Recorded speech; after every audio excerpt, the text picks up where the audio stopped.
Tech stocks rallied this year on the AI trade, but has the pace of progress peaked? It's one of the biggest questions for AI in the new year. And let's get more on this from Deirdre Bosa and today's Tech Check. Hi, Dee. Hey, Contessa, it was amazing how quickly that debate shifted from just niche research circles to mainstream discourse this year.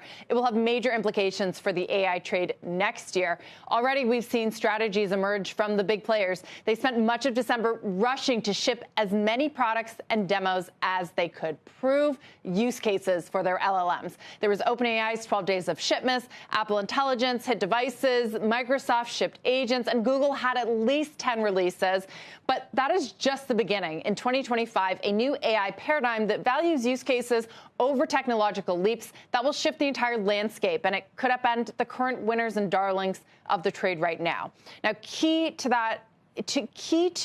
that will be advancements in reasoning, which an OpenAI researcher put this way: having a bot take 20 seconds to reason through a poker hand, improve performance as much as scaling up the model by 100,000 times and training it for 100,000 times longer. You're doing a lot more with less. So put another way, a different kind of progress using the existing models that requires a new kind of hardware that could disrupt the dominance of GPU-centric hardware and cause megacaps to rethink their AI capex and infrastructure. Now, the shift will also put the focus on open source and small language models as businesses start to realize that they do not need the largest, most compute-heavy models to deliver real-world value. Smaller models, they have proven faster, cheaper. They can be fine-tuned for specific tasks.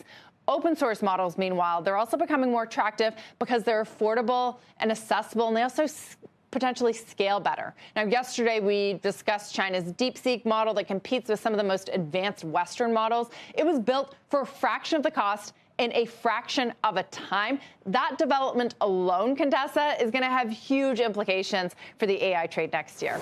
Yeah, I mean, it's sort of like what you see pharmaceuticals going through when they invest all the R&D, and then at some point the generics come in and compete, and they do it cheaper and easier because somebody else has already laid the groundwork. So that's a good analogy. And we don't know. I mean, that could be the incumbents that continue to win next year, or some new players. We don't know what Ilya Sutskever and Mira Murati from OpenAI are working on now. Deirdre, thank you. Happy New Year. Happy New Year.